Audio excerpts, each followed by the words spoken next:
Good Monday evening, everybody. Live and direct from Austen Onek in Memphis, Tennessee. I'm meteorologist Austen Onek with a complete update of your forecast, looking into the course of the rest of the next several days. We've got some fairly quiet weather out there, and also not looking at too much of any other major problems for the Mid-South until about mid to late week. We'll talk about that coming up here in just a little bit. Beautiful Monday evening in progress. A few clouds around, but otherwise not really seeing too much of any other major concerns out there for the rest of the evening, so good news on that. Questions, concerns, comments, ideas, you can see again right, should not have worn the Red Sox jersey with the white colors. You can see the email address right here at austen.onek@WREG.com.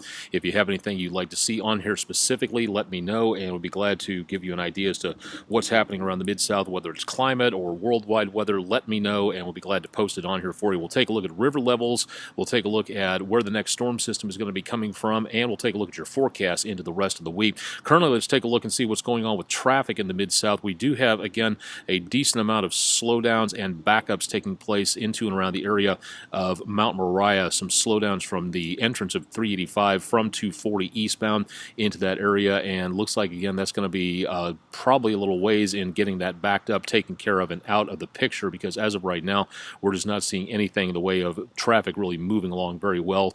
Kirby and Riverdale, looks like traffic is down to the teens miles per hour in that location, and also seeing, again, some slow conditions down towards Shelby Drive with another accident at Shelby Drive and Tuggle Road, and also at Holmes Road east at Pleasant Hill Road. So it's some decent amounts of accident there. Also an accident on Poplar at Colonial, reported just a little while ago. So again, this is something that may have to deal with on your way home for later on tonight. So something to keep an eye on at that location. Let's go ahead and see what's going on across the area. We have one storm system on its way out. We're located in the green circle that you see in the middle portion of your screen. Large swoop of energy back to our east is looking again at the possibility of some areas of rainfall at this time, but we will see again the possibility of some more showers coming our way with our next storm system getting going, and part of that is visible back to our southwest over the southwestern United States.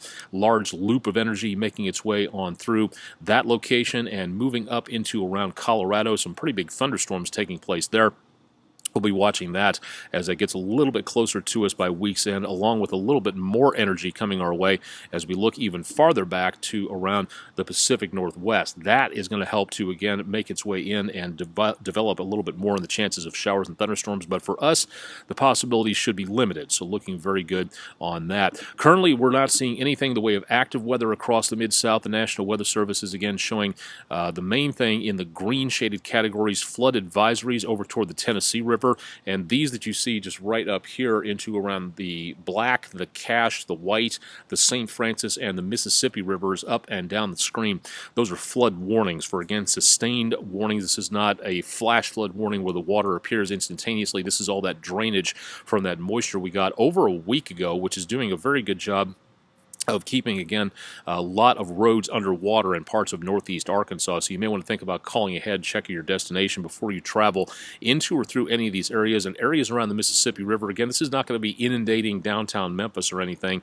Didn't even do that back in 2011. It did cause a lot of problems, but it wasn't going to be anything like that. This is not going to be anywhere close to the 2011 floods, but it is still going to be causing a lot of problems. So definitely want to call ahead, check your destination, and see if you can see what's going on out there before you get on the way, because that may save you a lot of problems as you get into the course of the next couple of days. Remember, turn around, don't drown, find another way to get to where you're going. Great opportunity to make sure that you stay safe into anywhere across the area or around the world, no matter where you go to. Never drive through water-covered roadways. It's just not a good idea. Here's what it looks like on the national map. Again, high pressure well in control of the Mid-South area, and you can tell almost it's a little bit more humid out here. We've got moisture coming in from off the Gulf of Mexico, rotating around that area of high pressure counterclockwise, and then our next storm system sitting off into around the area just right here into around portions of the desert southwest. That's going to be, again, making its way into our area and giving us the potential of some more problems out across the Mid-South where it comes to rainfall. We'll talk about that coming up here in just a little bit. What does it look like in our area? Well, let's take a look right now at earthquakes. We did not have anything in the last 24 hours directly in the Mid-South. One was just north of the area, and that was a 2.3 yesterday afternoon at about 4:21. And another one reported just about 10:30 at 2.0 northwest of Jonesboro, back up around the Walnut Ridge area. So we did manage to get some close to the area, but otherwise the New Madrid Fault has been very quiet in the last 24 hours, and here's hoping it stays that way. Want to see more of our webcams available? WREG.com/webcams if you'd like to find out more about what it looks like out there. Cotton Exchange camera focused in on the river and keeping track as to what's going on in and around the Mid-South to keep you updated with what's happening. And as of right now, it looks like things are quiet in that location. Traffic on the heavy side around the area of St. Francis and Cordova. So hopefully, again, everybody getting home. And again, that's WREG.com/webcams for more information there. On the flooding side of things, again, the flooding situation is not as bad as it could be from where we were looking at back in about 2011 or so. We may see, again, the potential of some more flooding. The river is still rising coming up this direction, and as soon as the Advanced Hydrologic Prediction Service gives me the page, we'll get to that coming up here in just a little bit. Hopefully. I'll go ahead and take a look at radar at this time and show you what we've got going on. Netcasting, it happens. Sorry about that. Rainfall down toward the hill country of Texas and into around the Rio Grande, but really just not that much happening, again, directly for the Mid-South. Let's see, are you working yet? Yeah, there we go. Okay, cool. Now, this is a great website to go to get more information as to what's going on where it comes to flooding in a particular location. Now, again, here in the Mid-South area, we have several areas under flooding at this time. You can take a look at many different rivers and streams, all thanks to this one website.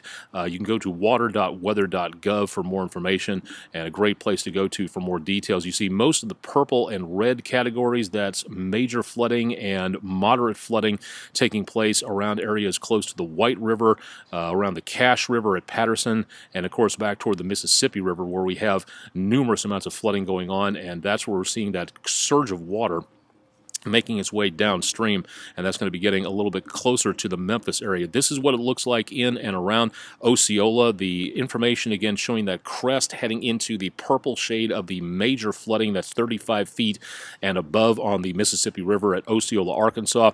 That crest is going to be happening, it looks like, less than a week from now, toward about this next Friday into next Saturday, and then that surge is going to be heading downwards as we get a little bit closer to around Memphis by week's end and into next weekend. Now, so far, again, it does not look to be a major threat. The National Weather Service and the Advanced Hydrologic Prediction Center did a good job of doing a new forecast, and it shows that we're only going to be in minor flood stage, but that's going to take it up to 36.5 feet by the time we get to around next Friday and Saturday, and then afterwards everything drops back on down again, but it's going to take a while for that surge of water to make its way down the Mississippi River. It's going to make its way through. It's on the way down to the Gulf of Mexico, but it's just going to take a while for all that stuff to make its way on out of here.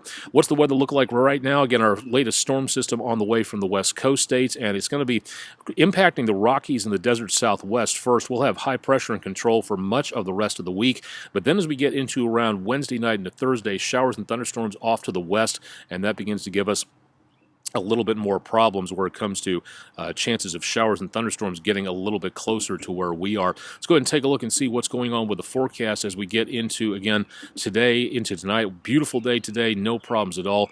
Getting into tonight, low temperatures will be dropping their way back on down into around the let's see. Once again, we're having some problems here. Sorry about that. Looks like we have a bit of a connection difficulty. We'll go ahead. Okay, is this going to work?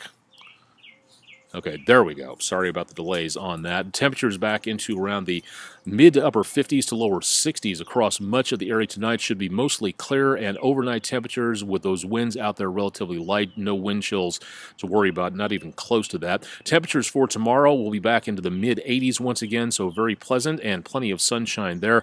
Winds will be continuing out of the southwest and continuing at about 5 to 10 miles per hour with minimal wind gusts out there, 10 to 15 miles per hour at times, really just not much more than that. Let's take a look into Tuesday night. Low temperatures dropping to the upper 50s to the lower to mid 60s, especially the mid 60s into and around the area for the Shelby County, Memphis metro area coming up for Tuesday night into Wednesday. Wednesday, we see again temperatures even warmer back in the mid to upper 80s in some locations, and winds will continue out of the southwest at about 10 to 15 miles per hour, and that could be a little bit on the breezy side, but we're still not seeing anything in the way of rainfall, at least just yet. But the chances of rain will be making their way into northwestern parts of the viewing area as we get into around areas close to 1 o'clock Thursday morning. That's where we see, again, the chances of showers begin, and going to overspread the area. Let's see about low temperatures on Wednesday back in the 60s pretty much for everybody, and then high temperatures on Thursday back in the lower 80s,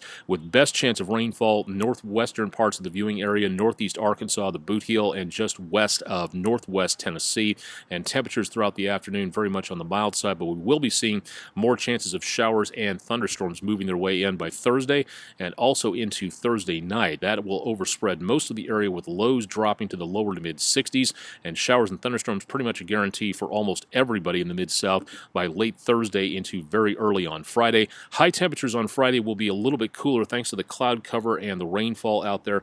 We're not going to be seeing too much of anything in the way of warmer conditions across the Mid-South, and temperatures along with that rain will continue throughout the day, and it looks like it'll be finally winding up as we go toward Friday night. Low temperatures very nice after that rain moves on out and skies begin to clear back into the mid-50s or so, so no problems being seen there. Severe weather, again, not staying anywhere close to the Mid-South. It's all going to be out to our west, but there is going to be that possibility that we could see some severe weather as we get into around late Thursday night. That area that you see there, the possibility of, again, some showers and thunderstorms becoming severe on Thursday evening into around Friday. Let me see if I can stop the animation here for just a second.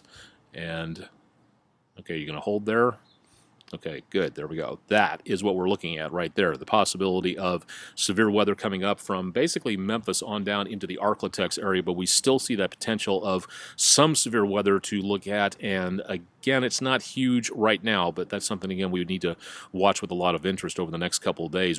Tonight, tomorrow, and Wednesday, no major problems being seen whatsoever, but we see, again, that potential for more problems as we go into Thursday. We'll be watching that with a lot of interest, and so should you. So stay tuned for more on that with News Channel 3. Should be able to catch an iridium flare fairly easily for tonight. Well, again, my computer having a little bit of issues out there, but look to the east, southeast at about 9:36 for a point of light to fade into view and then to fade back out again as we go into the rest of the evening hours. We'll talk more about that in my astronomy blog, Skyblog 3. Don't forget, you can check out astronomy as well, and tons of science information available on my Twitter page. That's available from twitter.com/aonic_, excuse me, WREG. And tons of information also available on my Facebook page at facebook.com/Austen Onek WREG. And check out a bunch more information available out there as well, and we'll keep you informed on that. Again, for later on tonight, if we have the opportunity to take a look around at what's going on in the skies across the Mid-South, that's where we should see, again, the potential of some hopefully good sky gazing conditions. The moon and Jupiter, beautiful last night, should be looking good again tonight. We'll keep you updated on that, so stay tuned for more there. Again, questions, concerns, comments, and ideas. It's kind of bright with the glare and the white shirt right here, but if you can see a little bit more about what it looks like right here, let me see if this helps a little bit. Okay, there you go. Austen.Onek at WREG, excuse me, again, .com. And you can send me information about what's going on. If you missed it, forecast information in the blue bar here, social media information at the red bar at the bottom of the page, where you can find me on all these icon social medias out there, and we'll keep you informed here on News Channel 3. That'll wrap it up for this edition of News Channel 3's exclusive video weather blog, Weather Overtime. I'll have more coming up tonight online with News Channel 3, and of course Tim and Jim will have more on News Channel 3 at 6 and 10, and Todd Demers bright and early tomorrow morning on News Channel 3 Daybreak. Thanks for joining me for an extended version of our exclusive video weather blog, Weather Overtime, and stay tuned to News Channel 3 on air and online for more information about the Mid-South forecast.